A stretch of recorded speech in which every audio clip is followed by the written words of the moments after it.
Targhette. He's the Macoupin County coroner. He's a local undertaker there in Brighton, Medora, and Shipman. He works with the DMORT division there that you can see, and he's just one heck of a nice guy. So here you are. Thanks, Tom.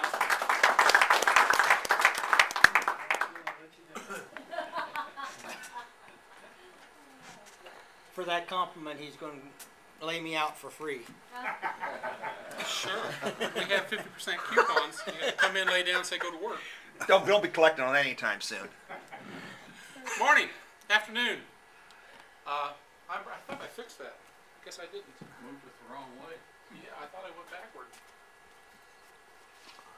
You're going the wrong way. Make it forward. Bring it forward.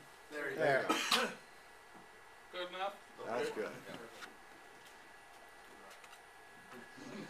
Along with the other things, I am a member of DMORT, Disaster Mortuary Operation Response Teams. We see dead bodies in more ways than one.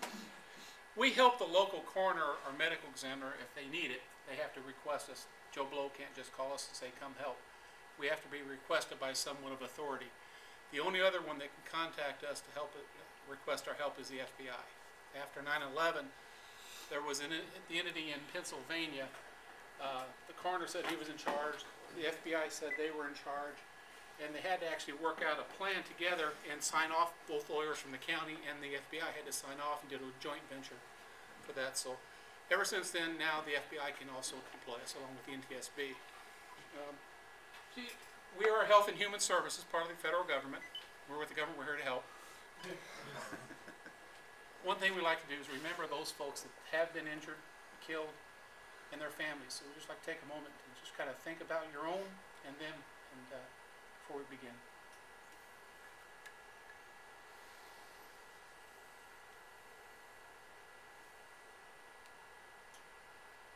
Thank you. Now you're not going to see anything here that's going to, other than myself, that's going to be gross or anything like that. So don't worry about having to see bad pictures. Sorry, Don. What is DMORT? We're a bunch of forensic people. We have forensic odontologists, dental, anthropologists, pathologists, that kind of stuff, that will go out and help the local establishment, the local government, do positive IDs versus presumptive IDs to get those remains back to their families so they can have some type of closure and go on with their lives.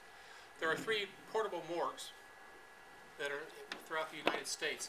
Your tax dollars at work, about $3.2 million per morgue.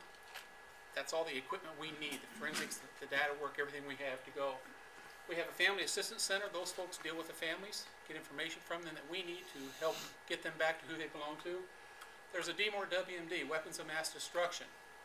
Those folks, if the bodies are contaminated, can decontaminate bodies if they can be decontaminated before they're brought into the DMORT process to be identified. Again, we work for the local coroner. We also do search and recovery. Haiti. We're here to talk about Haiti.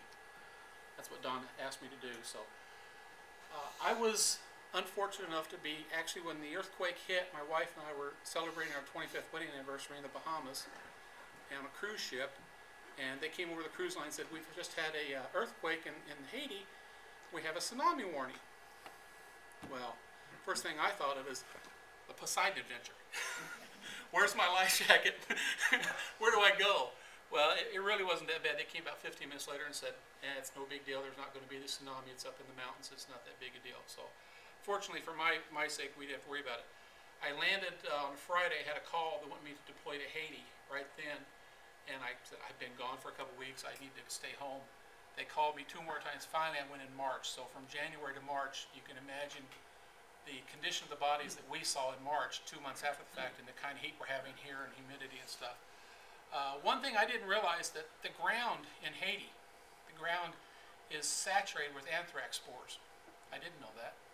There's also some kind of little wormy critter the United States does not want to get infected back in the United States. So before we came back, we had to totally clean our gear before we could come into the States. Don't ask me what it is. I don't know. I don't want to know. But there's some critters out there that they don't want us to have. This is actually the landing zone, the airport in Haiti. The flat runway, and there's no tower, no nothing. So planes had to actually kind of pick and choose who was taking turns landing and taking off. A little bit of pucker factor involved in that, if you don't know what I mean. Our camp was down here at the bottom. This is where we stayed. These are active planes, actually, that people own. These two aircraft are being piecemealed out. They're kind of missing engines and stuff. This is the fire station for the airport. The actual military base that was set up was at the other end of the airport, about a mile away from us. So our operations were kind of over in the corner. Over here we have the Canadian compound and the Israelis behind it, behind that, along with other countries. Our camp consisted of an area for rehab outside. This was our rehab inside, and also we ate meals after we finally got it air conditioned. This oval tent and the long tent here is our morgue process, and then command area back here where I hung out. And then we have back in the corner, we have some showers actually. Gray water showers, but showers nonetheless. We had to put the old Constantine wire up. Before my arrival, the girls that were there, we had two separate tents, you know, male, female. But some of the gals woke up with gentlemen under their beds, locals. They were ripping them off, stealing anything they could. So they put the Constantine wire up, and that protected us more. Also, excuse me, the Canadian checkpoint behind us for their camp, once we found that out that we were having issues with people stealing things, the Canadians all did walk around. They did security for us along with our military affairs from the Army that came in, and we were also embedded with the 82nd Airborne. So we had a lot of help as far as that was concerned. This is before we got the air-conditioned tent where you were eating outside, and the guys in the military, MREs, nasty stuff. How did you guys survive on that? As you can see, lovely. That's meatloaf or some surprise meat. I'm not sure what. Yummy. What? Looks like a McRib. It didn't taste like a McRib. We also had to worry about the mosquitoes. There's a lot of malaria. We had to take malaria drugs before and after, of course. So everybody had their mosquito netting. They came and set the tents up, of course, in January when I wasn't there. And whoever set them up didn't think about it being a rainy season coming, because these tents were not set up properly. The sides were not attached to the bottoms, I should say. And when it rained the night before we left, we had torrential rains. We had water running all the way through the tents. And the command post, we had water running underneath the server for the computers and all the we were just scurrying to get things set up properly. This is the inside of the morgue itself. It was so warm, and it is air conditioned, but it was so warm that when we went into work, we had the pathologists would go and do their work before they came out. They'd come tell us, and the next group would come in and do work at their station, so people weren't subjected to the heat the whole time. We had the Canadian group come down and visit us one day, and they wanted to see our morgue process. So we took it, and we don't take anyone in when there's remains in the morgue. But we took them in and showed them our morgue. They were just totally impressed with our morgue compared to what they have. I tried to get down to see theirs. They invited me down to see it, but they said, it's nothing like yours. They couldn't believe how do you keep your instruments so shiny? We wash them. Oh, yeah, I guess that'd work. They were quite impressed with our digs, if you will. We had morning briefings. We had 2 morning briefings. We had crews going out at 6 o'clock or 6:30 every morning. So I would do a 6 o'clock briefing for the crews going out to doing recovery and also doing intel.